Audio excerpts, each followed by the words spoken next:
The ski cabin my family's been going to for 20 years had one less bed this year because my sister said I'd ruin the vibe. That's what she wrote, verbatim, in the family group chat, where everyone else just heart-reacted it like she dropped something clever and not a fanged insult aimed directly at me. When I first saw it, I actually laughed, short and sharp, the kind of laugh that dies in your throat.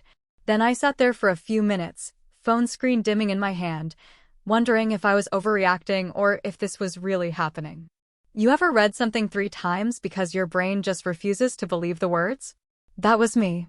I scrolled back up through the chat thread, looking for a message I might have missed, some kind of heads up about the trip. Maybe I'd just zoned out? But nope, nothing. The trip was happening, the cabin was booked, and every single family member had responded with their usual overenthusiastic emojis and inside jokes.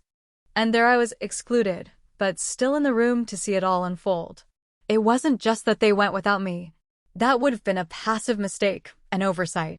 No, this was intentional.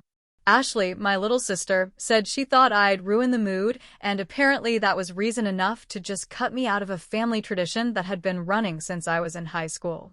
I texted back, trying to play it cool. Didn't realize we were doing the trip this year.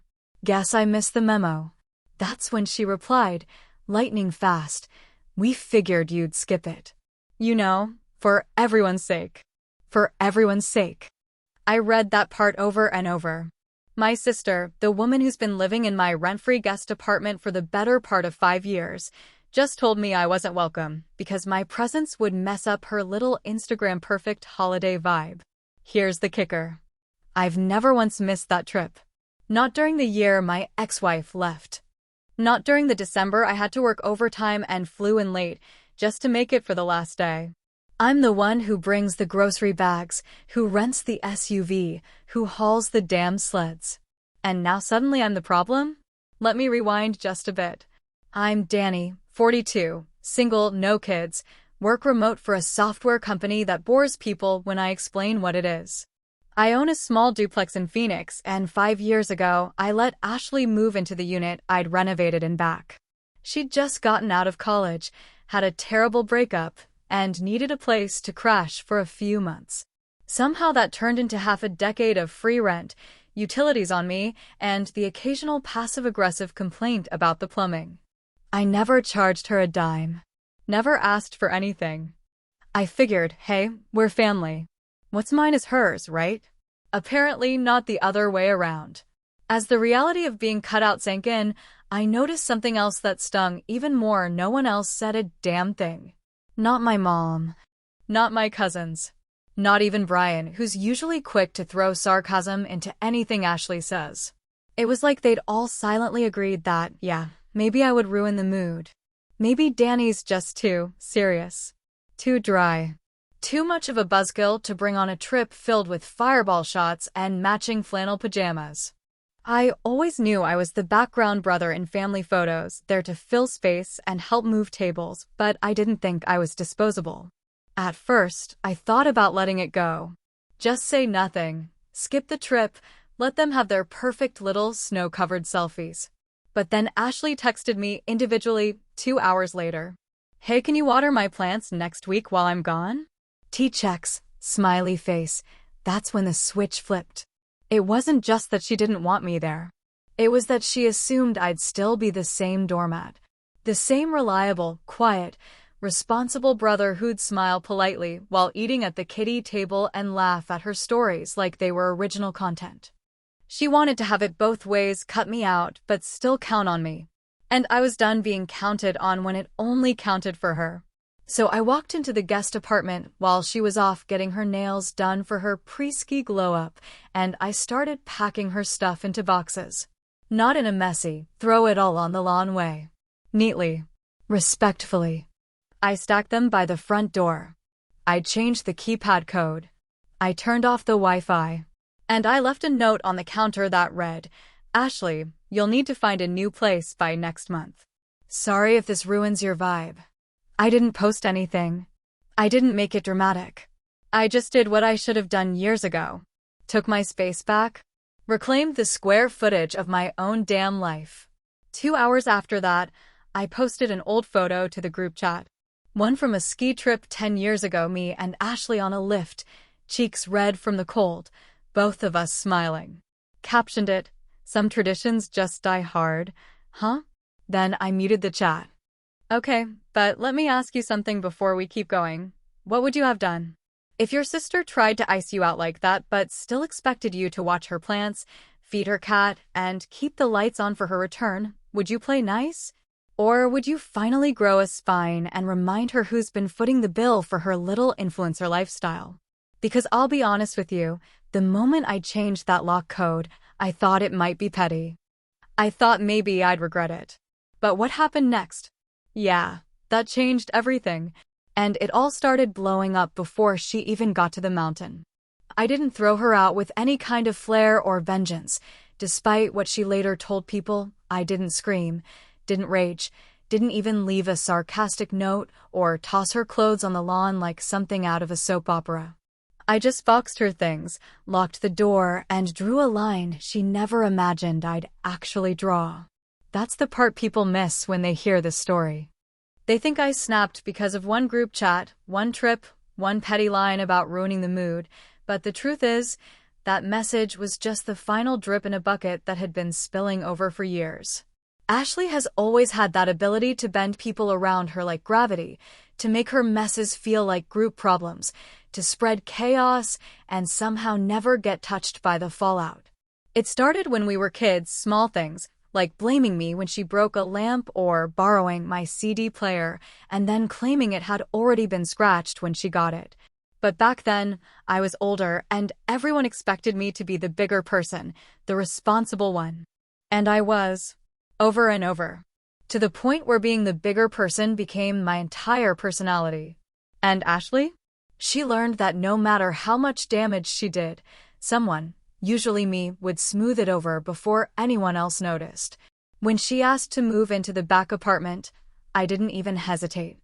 She'd just finished college, gotten dumped by her long-term boyfriend, and sounded genuinely shaken when she called. She said, "Danny, I just need a few months. I'll find a job and get back on my feet. You won't even notice me." And for a while, I didn't. I had no reason to complain. She was quiet, clean, and honestly, it felt kind of good having someone else around again. The silence of divorce lingers long after the papers are signed, and those empty nights had been weighing heavier than I liked to admit. Having her there, her music bleeding faintly through the walls, the occasional knock on my door for dinner, felt like life again. But months turned to years. The job she got turned part-time, then dissolved. Another boyfriend came and went. She started hosting her friends in the unit, turning the place into a casual weekend crash pad for her little crowd. I paid the electric. I paid the water. She offered to Venmo me for groceries exactly once and never brought it up again when I didn't respond. And still, I told myself, this is fine. This is what family does. I started to notice something subtle, though. Whenever we had family dinners, she'd tell stories that made me sound smaller, duller, more square than I was. She'd joke about how I still use spreadsheets for everything, or that I Google Map my way to Starbucks. I'd laugh, sure. Everyone did. I mean, they were small things. Not cruel, just sharp. But when it happens again and again, when your whole identity becomes the comic relief in someone else's highlight reel, it starts to eat at you. There was one Thanksgiving, it was maybe 2 years ago, where I cooked the entire meal. Turkey, mashed potatoes, stuffing, even my grandmother's cornbread recipe that I had to dig out of a dusty old notebook. Ashley showed up 2 hours late, posted a selfie of the dining room with the caption, "Homemade feast thanks to yours truly," and then barely touched her plate. I didn't say anything. Not then. Not when Mom praised her for keeping traditions alive. Not when our aunt asked for Ashley's cornbread recipe. I just smiled. I always smiled. You get used to being the one who doesn't need much. The one who doesn't make waves. But what people don't realize is that every time you swallow something, it doesn't disappear, it stacks. Layer after layer, until you've got a wall between you and everyone else that even you stop noticing. I had friends ask why I let her stay so long rent-free. My usual line was, "She's my sister. She needed help." But that wasn't the full truth. The full truth is, I liked being needed. I liked having something she relied on. Even if she never said thank you. Even if she acted like it was a favor to me to keep her company. I guess I was too afraid that if I asked her to pay rent or move out, she'd disappear entirely. And some part of me, some scared, lonely corner, wasn't ready for that. But she made the choice for me. By cutting me out of that trip, our family's one unshakable tradition, she sent a message loud and clear. I wasn't necessary. I wasn't even considered. She didn't even think she had to tell me. Just assumed I'd see the pictures and say nothing. Smile and like them from the sidelines. Just like always. And yeah, I know how this sounds. Like I'm bitter about a vacation. But it was never just about that. It was about years of being quietly disrespected. It was about realizing that the only reason she still smiled at me was because I made her life easier. And the second I wasn't convenient, I was disposable. So no, I didn't feel guilty about changing the locks. I didn't feel bad watching her Instagram stories about new beginnings and cleansing toxicity while her stuff sat neatly in storage waiting for her to collect. I'd been her crutch for 5 years, and when she kicked it away, I finally learned how to stand up for myself. She forgot that I have limits too. That I have pride. That just because I don't explode doesn't mean I'm okay. She forgot that I'm the one who made it possible for her to float through life like nothing sticks. And maybe, just maybe, she forgot who the hell she was talking to when she said I'd ruin the mood. But I remembered. And now, so does everyone else. The first photo from the trip dropped into the group chat sometime around 10 in the morning, and it was exactly what I expected. A perfectly filtered snapshot of the cabin's front porch, with everyone standing outside like it was a magazine shoot. Coffee mugs in hand, flannel pajama pants, matching beanies, fake smiles wide enough to see from a satellite. Ashley stood dead center, of course, throwing up a peace sign, her other hand wrapped around a thermos I'd given her last Christmas, the one she'd laughed at for being too dad-like, but apparently was cute enough to flex on her social feed. I stared at it for longer than I should have, not because I missed being there, though I did, but because of the absolute lack of acknowledgement. Not a single, "Wish you were here." Not a "Where's Danny?" Not even a token message from Mom to make it seem like I'd simply decided not to come. They posted that photo like I was already gone. Like I never existed. The weirdest part? It almost worked. For a few minutes, I started to wonder if maybe I had imagined being part of that tradition, if maybe the past 20 years had been some kind of accidental inclusion that had finally been corrected. I didn't respond to the picture. Just let it sit there in the chat, collecting likes and heart reactions while I sipped my own coffee in a kitchen that suddenly felt way too quiet. That same kitchen I used to sit in on Christmas mornings, waiting for Ashley to stumble in with a hangover and a lopsided smile, begging for bacon while I finished flipping pancakes. It's funny how loud the silence is when you've been ghosted in your own family. You'd think I'd feel angry, but what I really felt was dumb for thinking I still belonged to something that apparently voted me out while I wasn't looking. A few hours later, my phone buzzed again. Another picture, this time a video of them piling into the rental SUV, someone yelling "road trip" while Mariah Carey blared in the background. I could hear my cousin Tyler in the back shouting lyrics off-key, my Uncle Rick pretending to dance behind the wheel, and Ashley filming it all with that influencer energy, like she was documenting a sitcom.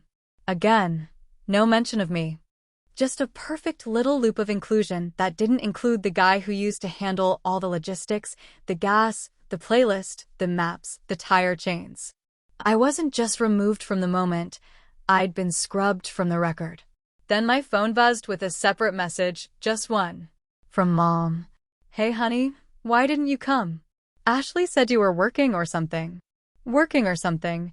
So not only had she excluded me, she'd fabricated a cover story to make it look like it was my decision. I stared at that message for at least 10 minutes before I typed anything. And even then, I erased and rewrote my response about a dozen times before I settled on something that wouldn't start a war.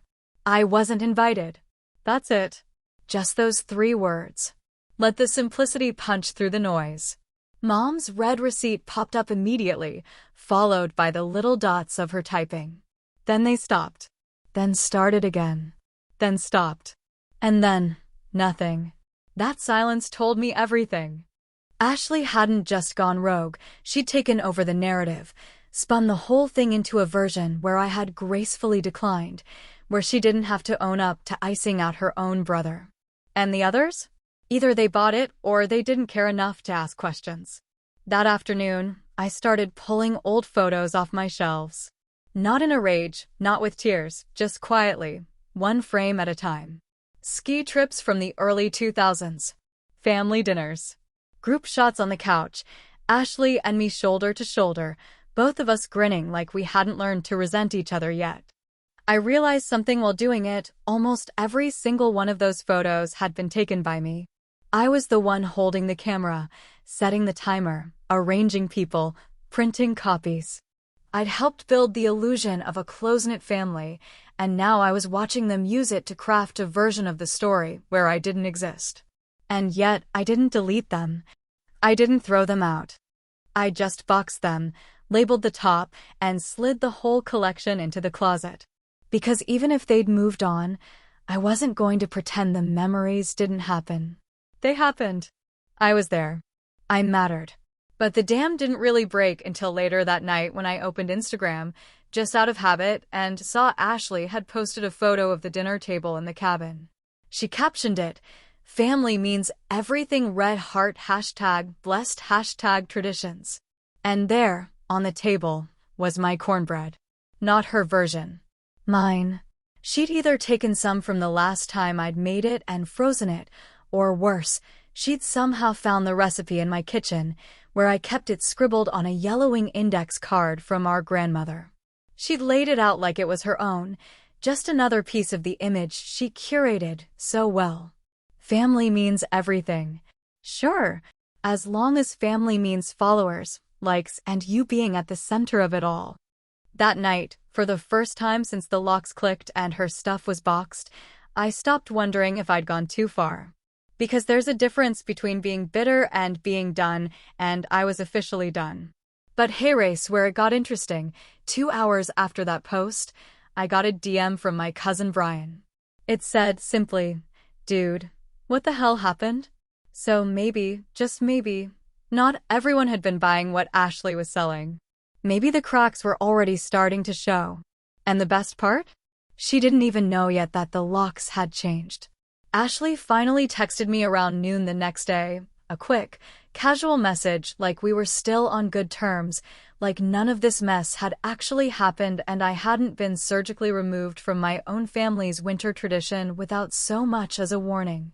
The message read, "Hey, can you feed Mr. Pickles while I'm gone? Just refill the bowl in the morning. Tea checks." She even added a stupid little sparkle emoji at the end, as if she were some Disney side character and not the person who had just kicked me out of a ritual I helped build over 2 decades. Mr. Pickles, by the way, is her overweight tabby cat with a tendency to knock over houseplants and piss in the laundry when stressed. She left him in the apartment while she was gone, like she always did, assuming I'd just pop in and take care of things without complaint, like I always had. She didn't ask if it was a good time. She didn't mention the trip. She didn't even acknowledge what had just gone down. It was like she'd taken the eraser to reality and assumed I'd just go along with it, smiling like a background actor while she continued starring in her personal rom-com. That text? That was the moment I knew it was over. Not just the holiday or the illusion of closeness, but the whole damn dynamic. That single line confirmed something I'd been suspecting for a while but hadn't wanted to say out loud. Ashley didn't respect me. Not in the passive way you brush off a boring coworker or roll your eyes at a parent's bad jokes, but in the deep, foundational way that dictates how you treat someone when no one else is watching. To her, I was a resource. A free apartment. A built-in cat sitter. A problem solver in case the car broke down or rent was late or her latest boyfriend bailed. And now that she had cut me out of her curated version of the world, she still expected the free labor to keep rolling and uninterrupted. I didn't reply to the text. I didn't even open it right away.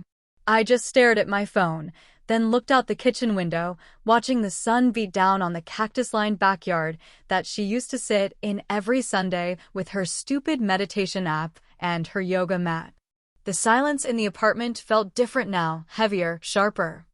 The kind that makes you realize how much noise people carry even when they're not speaking. I sat with that silence for a while, drank my coffee slow, and then stood up with this weird clarity humming in my chest. She had made her choice. Now it was my turn to make mine. I grabbed a pair of gloves and some boxes from the garage. I wasn't sure how far I'd go, not at first.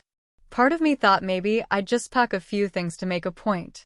But once I walked into that apartment, the one I'd let her use, the one I'd paid to renovate, the one she'd turned into a crash pad for her friends and her flings, something flipped in me. The clutter was everywhere. Half-unpacked Amazon boxes, throw pillows with idiotic quotes, a half-dead succulent sitting on a cracked windowsill. It was like walking into someone else's curated chaos, except all of it sat on a foundation that I built with my own hands and bank account. I didn't rage. I didn't toss anything. I handled everything with care, sorting clothes into suitcases, packing books into crates, stacking shoes neatly by the door. I unplugged electronics, labeled boxes, rolled up rugs. I even cleaned the damn litter box because I couldn't stand the idea of it stinking up the space once I was done reclaiming it. Mr. Pickles watched me from the couch like he was vaguely offended but too lazy to do anything about it. He was the only witness to the quietest eviction in the history of petty revenge. When it was all done, I changed the keypad code on the door, the one she'd used for years.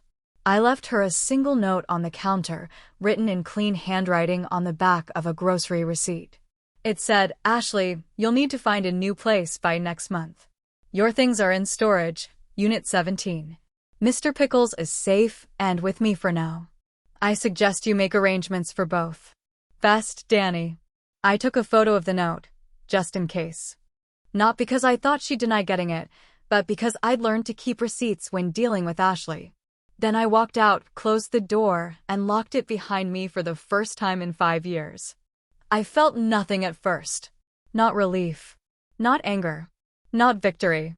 Just this strange, echoing emptiness, like the kind you feel when you finally finish cleaning out a drawer that's been full of junk for years.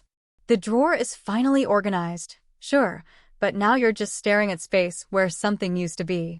A few hours later, I posted a photo to the group chat. It was one of those old ones from a ski trip, maybe 10 years ago, Ashley and me on the lift, cheeks red from wind, both of us laughing at something long forgotten. I captioned it, "Some traditions just die hard." Huh? I didn't expect a response. I didn't want one. I just wanted to remind everyone that I was there once, too. That I had memories. That I mattered. I didn't need them to reply. I just needed them to see it. And then I muted the thread. I don't know what I expected next. Maybe a text from Mom. Maybe silence. Maybe fireworks. But what I got was nothing for a little while. But nothing never lasts long in this family. And when the explosion finally came, it came loud, messy, and in full caps across the group chat that Ashley had once ruled like her personal PR machine. She hadn't even made it to the slopes yet. The storm didn't come in waves, it hit all at once, like a damn avalanche that had been sitting at the top of the mountain, just waiting for the right vibration to send it crashing down, and apparently, my little message about traditions was just enough to shake the snow loose. I didn't even have time to finish the grilled cheese I'd slapped together before my phone started buzzing like it had developed a nervous system of its own. The first one was from Ashley, of course, and it was every bit as unhinged as I had expected it to be, starting with what the actual F***K in all caps, followed by a string of question marks that looked like her keyboard got stuck. She was still in the cabin, judging by the blurry selfie she sent of herself looking furious in front of a fireplace, holding her phone like it had personally betrayed her. The message that followed made it clear she'd just discovered the new code on the door, and more importantly, that she'd realized she wasn't getting back in. She accused me of violating trust, of ruining the vibe intentionally, and even had the gall to ask, "How could you do this while I'm on vacation?" As if the biggest crime here was disrupting her chance to post cute ski photos in peace. But before I even had the chance to answer, or not answer, which was more my plan, the group chat lit up like a Christmas tree tossed into a bonfire. Ashley, not satisfied with yelling at me directly, decided to drag the entire family into it. Her first message in the chat was a screenshot of my note, followed by a caption that read, "So apparently my brother decided to evict me while I'm out of town because he's bitter about not being invited on one trip." Wow. Just wow. It was bait, plain and simple. She was setting the stage, trying to frame me as some unhinged, jealous psychopath who'd lost it over a ski weekend, and honestly, I would have been impressed by the manipulation if I hadn't already seen her pull this kind of stunt at least 10 times before.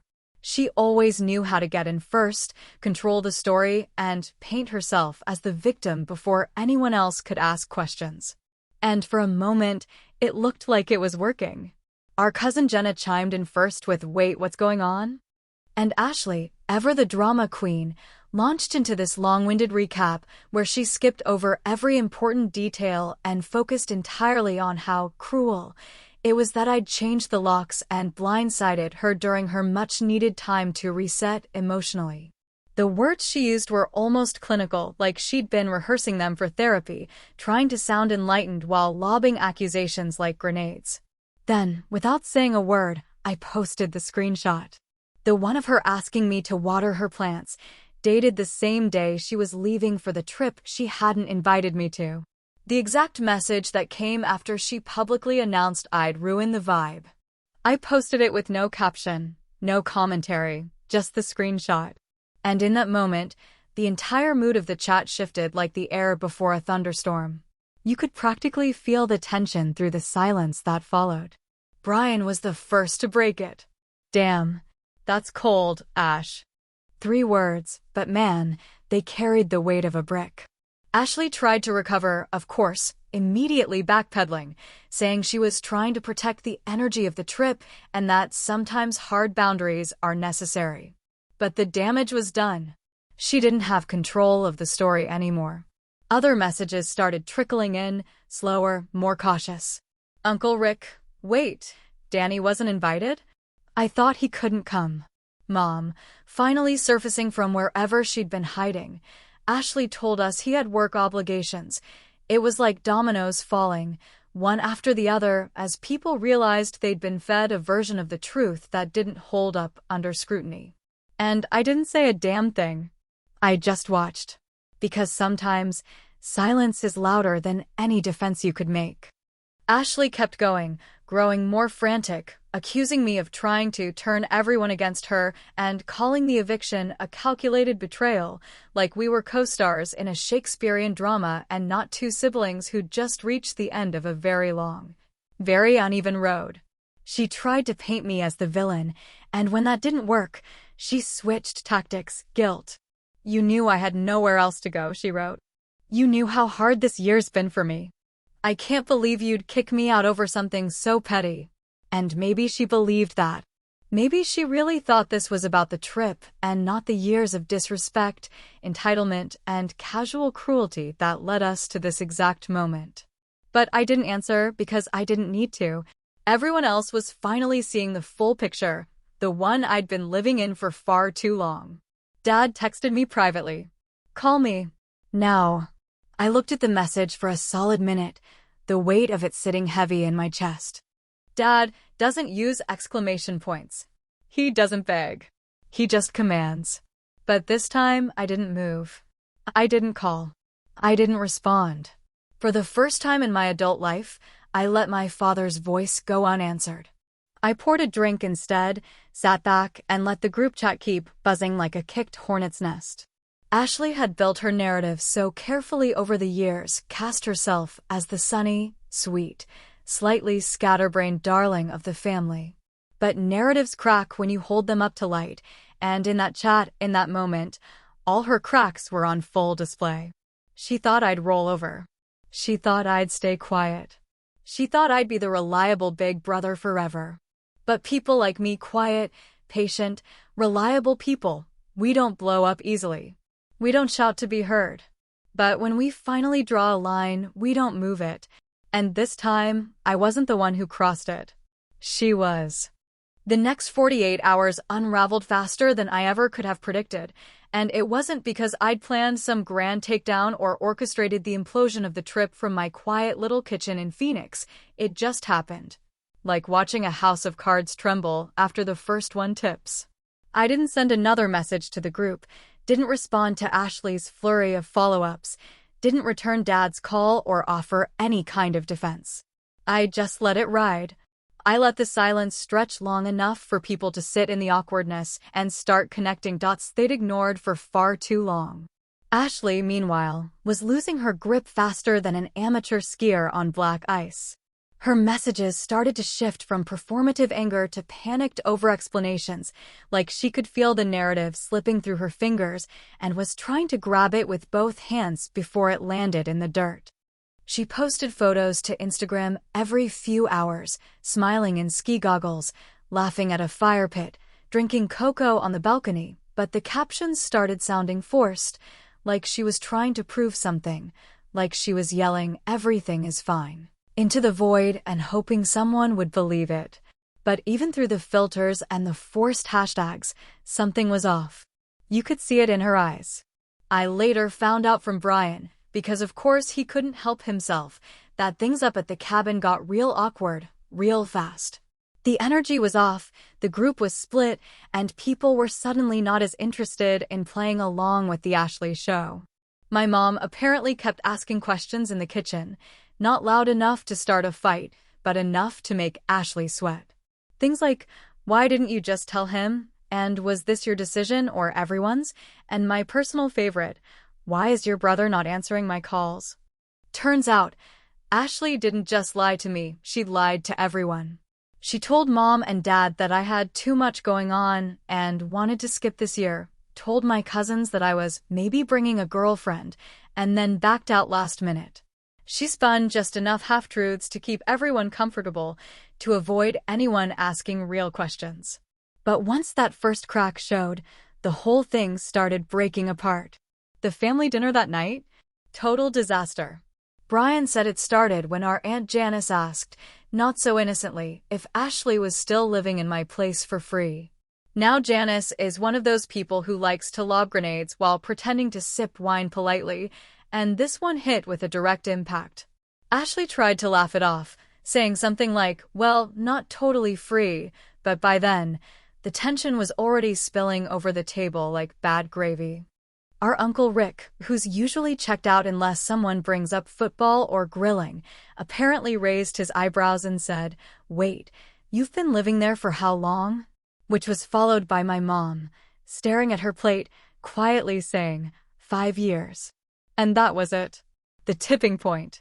The room went quiet, the kind of heavy silence where everyone is suddenly aware of what they've been ignoring and no one wants to be the first to admit they're complicit. Ashley tried to save face, talking fast, explaining how hard the job market had been, how much emotional growth she was doing, how she'd always planned to start paying rent soon. But no one was buying it anymore.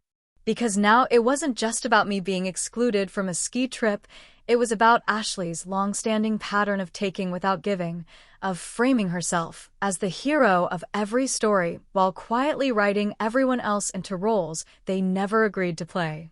Brian told me that later that night, her boyfriend, some guy named Travis, I'd never actually met, left the cabin early, packed his stuff, and told a few people that he wasn't cool with how things were handled.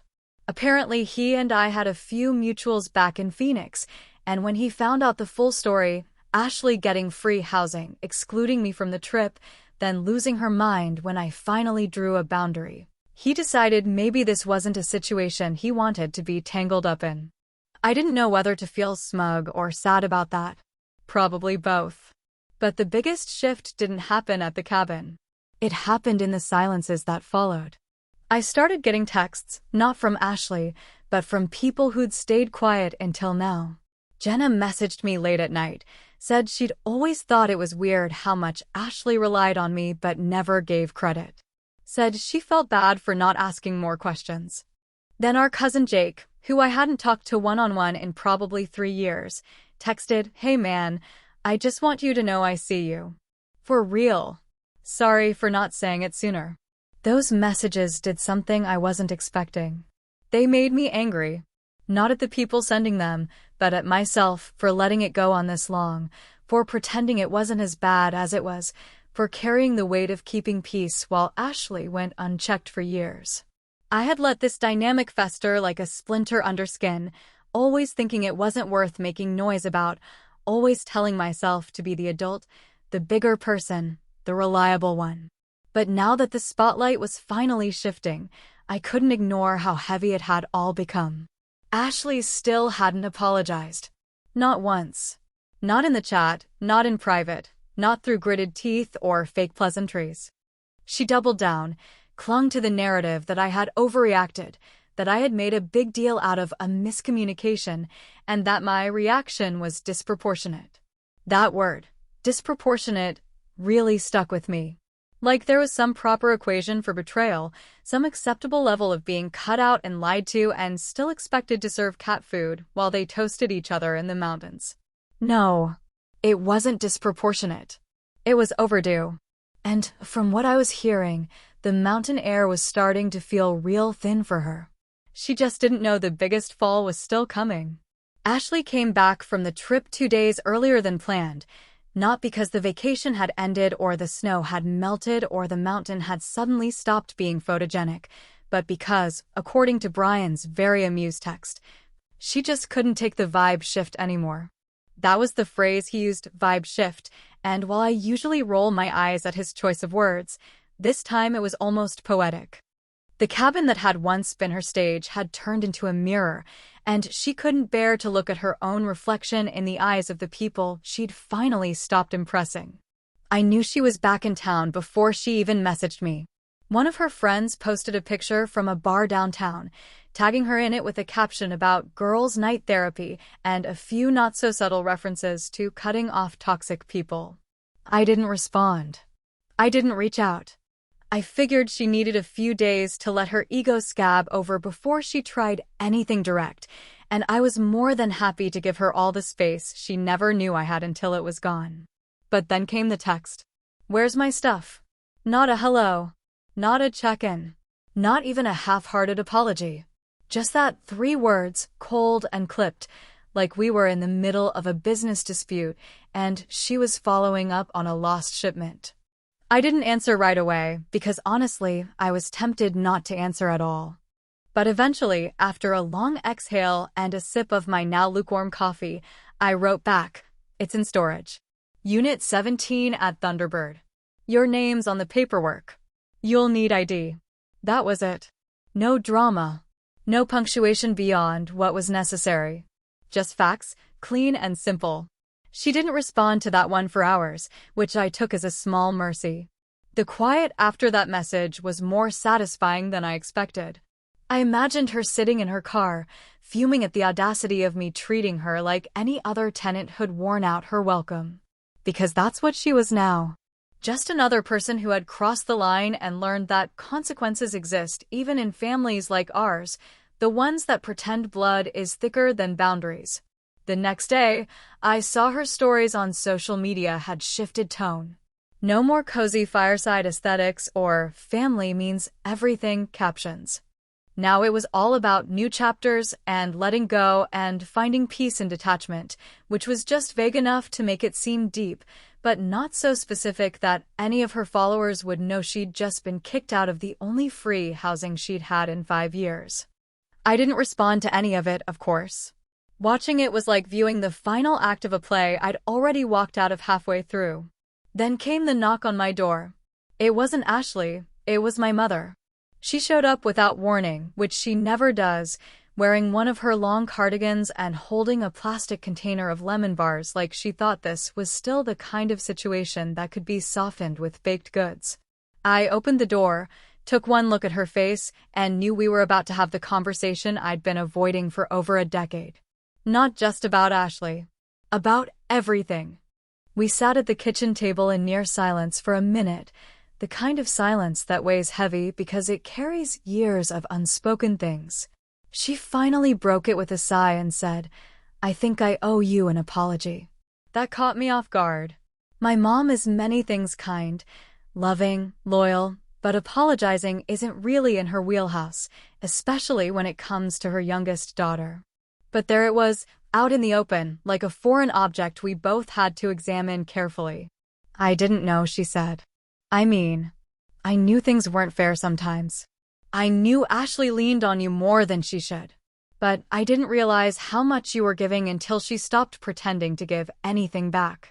I didn't say anything at first. Just looked at her, trying to figure out if this was some strategic olive branch or if it was actually coming from a place of reflection. She looked tired, more tired than I'd seen her in years. Not physically, but emotionally. Like the reality of what had been happening in her family had finally caught up with her, and it wasn't sitting well. She told me Dad was still upset, but in that quiet, controlled way he does, where he just mows the lawn 3 times a week and doesn't say anything until it explodes out of him during a minor disagreement about thermostat settings. "He wanted me to call," she said. "Not to argue. Just to talk." But I wasn't ready for that yet, and she didn't push it. Then she asked, "Was it really that bad?" I paused, because that question wasn't simple. It wasn't about the apartment or the ski trip or even the eviction. It was about everything before. The decades of being the reliable one, the responsible one, the invisible one.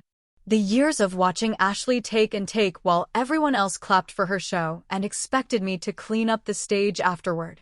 So I said the only honest thing I could. It wasn't bad all at once. It was bad slowly. And then one day, it was just too much. She nodded. Not defensive. Not dismissive. Just quiet. I think part of her knew this had been building for a long time. Maybe she'd seen it too but chose to believe it would sort itself out. That I'd keep bending. That Ashley would grow out of it. But that day, sitting in my kitchen, there wasn't anything left to ignore. As she left, she hugged me, tighter than usual, and said, "I'm proud of you for standing up for yourself. Even if it hurts." And it did hurt. More than I wanted to admit. Not because I missed Ashley, honestly, I didn't, but because something fundamental had shifted in my family, and I didn't know if we'd ever get it back. I didn't know if I wanted to. I didn't hear from Ashley for 3 more days. But when I did, she didn't come back swinging. She came back quiet. And that scared me more than any fight ever could. When Ashley finally reached out again, it wasn't a dramatic phone call or a voice message thick with sarcasm or tears, which is how I'd always pictured it going if she ever decided to break the silence. It was just a short text on a Sunday morning, no emoji, no passive-aggressive flair, no sparkles or disclaimers or attempts to make herself look like the victim. It simply read, "Can I come get Mr. Pickles this week?" That was it. 9 words. No apology. No reference to what had happened. No acknowledgement of the chain reaction she'd started by cutting me out of a trip that never should have been exclusive in the first place. Just a logistical question, like we were strangers dividing up property after a quiet, bloodless war. I stared at the message longer than I want to admit, not because I didn't know what to say, but because I realized how much I didn't feel anymore. I wasn't angry. I wasn't vindicated. I wasn't even anxious about seeing her again. I just felt hollow, like the part of me that had once worked overtime to maintain peace had finally clocked out and wasn't interested in coming back. I responded eventually, told her Tuesday between 5 and 6 would be fine, that I'd have him ready in his carrier, litter box cleaned, food packed, no need to come inside. She replied with a simple "okay," and then nothing else.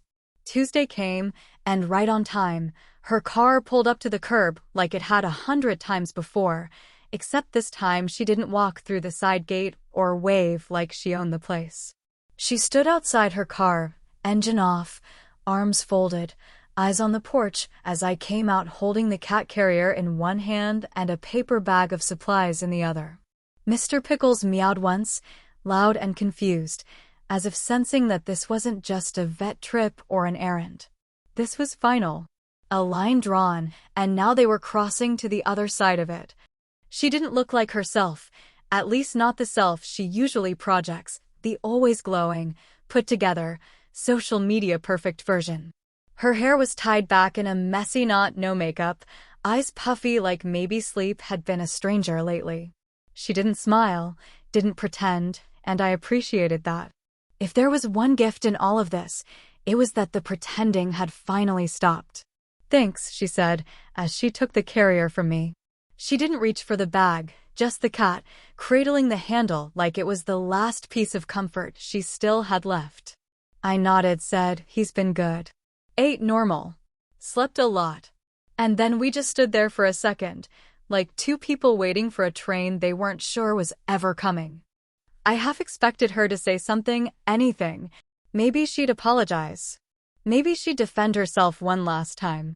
Maybe she'd cry, or scream, or try to make some kind of peace offering. But all she said was, "I didn't think you'd actually do it." Her voice cracked just slightly at the end, like even now, after everything, a part of her still believed I'd never really enforce a boundary when it came to her. And that right there told me everything. "You never do," I replied, quiet but direct. I didn't say it to hurt her. I said it because it was the truth. Because for most of our lives, she'd gotten used to me folding, used to me smoothing things over, used to me choosing the discomfort of silence over the discomfort of confrontation. But I'd stopped doing that, and now we were both standing in the aftermath of what that actually meant. She nodded once, looked down at Mr. Pickles, and said, "Guess I'll see you around." Not goodbye, not take care. Just a vague nothing of a phrase, tossed into the air like it might land somewhere soft. And then she got into her car, closed the door, and drove off without another word. I stood there until the sound of the engine faded into the background, and then I went back inside, closed the door, and locked it behind me out of habit, not fear, not anger, just routine. The apartment felt bigger that night. Quieter. Cleaner. And for once, I didn't mind the emptiness. A week passed. Then two. The group chat never quite recovered, though it still limped along with half-hearted links to recipes and birthday reminders. Ashley stopped posting selfies for a while. I didn't ask Mom how she was doing. I didn't ask anyone. I didn't need to. I knew that silence, well, it was the sound of something unraveling quietly behind the scenes. Something that might never stitch itself back together quite the same way. I started painting the guest apartment a new color, a soft slate gray that felt like a fresh start without trying too hard to make a statement. I took down the shelves Ashley had installed for her plants and replaced the light bulbs she always complained were too cold. I opened the windows. I let the space breathe. Some days I'd find myself looking at old photos again, not because I missed the past, but because I wanted to remember it clearly, not through the filter of nostalgia or guilt, but for what it really was. A series of moments where I gave more than I got, where I kept showing up while she kept assuming I always would. And maybe that's the real tragedy of family sometimes, not that people hurt you, but that they count on your silence to keep doing it. I didn't block Ashley. I didn't cut her off with some dramatic announcement. I just let her go. Let her sit with the space I used to fill, the support I used to offer, the comfort she never thought would end. And maybe one day, she'll show up again, more honest, more aware. Or maybe she won't. Maybe we'll just keep circling each other in the same orbit, too proud to collide, too bruised to reattach. I don't know if what I did was right. I really don't. I know some people think I went too far. That family should come before pride. That I should have just talked it out. That blood is thicker than boundaries. But I also know this. Peace costs something. And for the first time in a long, long while I'm willing to pay for mine. Whatever that ends up meaning in the end.